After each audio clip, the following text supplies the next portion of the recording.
let me see what Will Phillips have got to say concerning the standing at the moment. Will, you're welcome to the show. Me.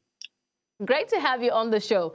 Now, the top 6 of the Premier League looks funny, but we know that what would happen when it comes to the half of the season. Let's begin with Hull City, newly promoted side. They are beating Manchester United 2-0. It was arguably the biggest shock of the opening weekend. Will, what went wrong for United in that first league game? Well, I think everything that could go wrong did go wrong. I think, they conceded quite an early goal. Their heads dropped, and I think that's something we've seen from United for the past few years, especially, early on in the season. You really feel like United, maybe more so than other clubs, if they don't have a strong start, the whole season gets derailed really quite quickly. So I think that's kind of what went wrong here. I think they conceded an early goal, and then it was just downwards from there. They looked kind of devoid of ideas. They didn't look very sharp. Their passes weren't coming off. I think that it's arguably they could have done a bit better. Like, they could have maybe scored 1 if they got lucky. But I think that 2-0 probably is about the right scoreline. They just weren't at it at all. All right. Yeah, they just went into tatters there. Michael Carrick could not have his first win in charge in that first league game for Manchester United. But let's see. Tottenham Hotspur seem that they cannot change their court. They also suffered that heavy defeat to Brentford. Will you say this is simply an early season setback for them, or are there already concerns that we need to worry about as they go into the new season? I mean, I think you have to give credit to Brentford. They're an incredible side, same as Hull City, a very good team. And, I think that Tottenham have had a pretty good transfer window. They got in a lot of the signings they would have wanted to get in. Sandro Tonali from Newcastle, for example, that I thought was going to be a very good signing, and it still has a lot of time to prove that he will be. But it's not the start they would have wanted, obviously. I mean, especially coming off a 17th finish last season, they would have wanted to kind of show the fans and show the wider media that, we're here to play this season and we're going to try and do well. But so far, it's not gone like that. And a 3-0 loss is not a way you want to start a season at all. But it is only the first game of the season. They've got a lot of fixtures ahead of them to try to try and win. So I think it's still early days, but definitely not the start they would have wanted. Early days, but anything can happen. It depends on how you start the season. Liverpool started with a shock before the 90th minute penalty there by Szoboszlai. They were held by Newcastle United. Both teams having new managers, trying to test the waters, knowing that it's their first rodeo with a team in the Premier League. Will, do you see that result, that 2-2 result there? Do you see it as a kind of eye-opener or maybe a reawakening for Liverpool? I mean, it's Iraola's first game in charge. It's a whole new way of playing for a lot of these players. It's new season. A lot of them have never played with each other before, with all new signings and such. So I think that they were quite lucky to come out with it with a point, to be honest. That penalty at the end there was, is exactly what they needed to try to rescue a point. But any other day, if they hadn't got that penalty, it would have obviously been a 2-1 loss, which is, a terrible start for Liverpool, considering they've spent all this money.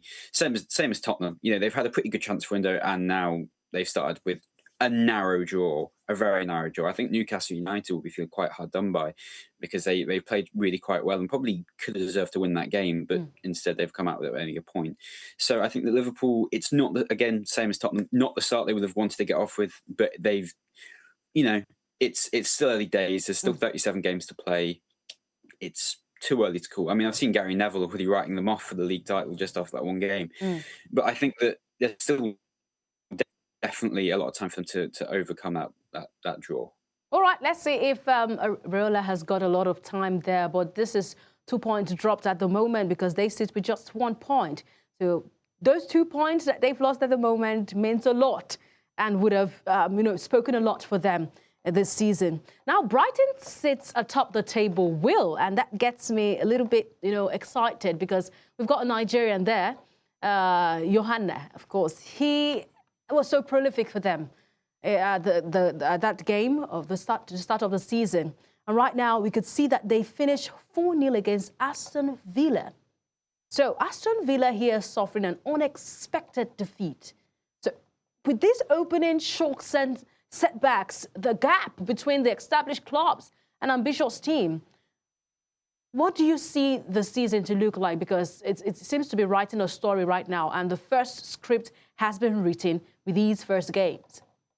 I think that after these first set have gone, in my opinion, it's a lot of them have gone how I kind of expect them to go. You know, Arsenal, I knew were probably going to win quite convincingly against Coventry. I think the Brighton-Aston Villa game was probably the only one that kind of caught me by surprise a little bit because, you know, Aston Villa for some years now have been, you know, right up there at the top of the Premier League. And I think I expected them to maybe kick on. I know they've lost a lot of players over the summer, you know, and Ollie Watkins, another one who still could be on his way out. He didn't play because of those rumours. So I think that, you know, it's a side that's been ravaged by transfers going from either, you know, that's Morgan Rogers, they've lost many other Ezri Konsa as well going to Arsenal.